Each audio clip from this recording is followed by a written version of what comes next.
Hello বন্ধুরা, আজকে ফ্রিজে কিছু মাছ পড়েছিল, আর সেই মাছটা চিনতে পারছেন কিনা বলুন তো? এটা হচ্ছে কাজুরি মাছ।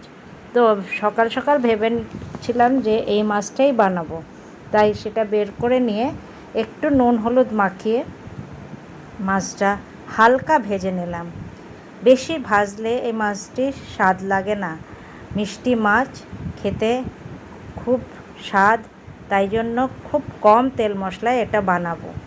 তাই ভেবেই রেখেছিলাম যে হালকা ঝোল বানাবো, আর নিয়েছিলাম তার জন্য মশলা নিয়েছিলাম জিরে গুঁড়ো আর একটু হলুদ, দুটো জলে গুলে রেখে দিয়ে মাছ ভাজার পরে দিয়ে নিয়েছিলাম কালো জিরে, কাঁচা লঙ্কা ও বেগুনটা হালকা তেলে ভেজে নিয়ে তারপরে দিয়েছিলাম হচ্ছে টমেটো একটু গ্রেট করে।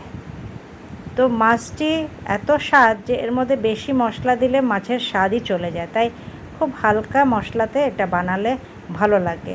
তাই এই জিরে আর হলুদ গুঁড়োটা দিয়ে ভালো করে কষিয়ে নিয়ে আন্দাজ মতন জল দিয়ে দিয়েছি। আর জল দেওয়ার পরে মাছটা এর মধ্যে দিয়ে কিছুক্ষণ আমি সেদ্ধ করে নেব। এই মাছ ভীষণ মিষ্টি, কিন্তু সবসময় পাওয়া যায় না বাজারে। পেলে আমি ছাড়ি না, দেখতে পেলেই নিয়ে আসি, কেন কি মাছটা আমার খুবই ভালো লাগে। কাজুরি মাছ খুব রেয়ার পাওয়া যায়, সবসময় পাওয়া যায় না, আর স্বাদেও অত্যন্ত ভালো, কেন কি এই মাছের ঝোল দিয়ে পুরো ভাত খেয়ে নেওয়া যায়।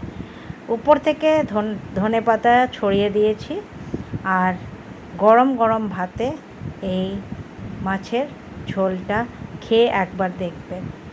আর এই ছোট্ট ভিডিওতেই আপনাদের দেখিয়ে দিলাম যে এই মাছটা আমি কত সিম্পলভাবে রান্না করেছি।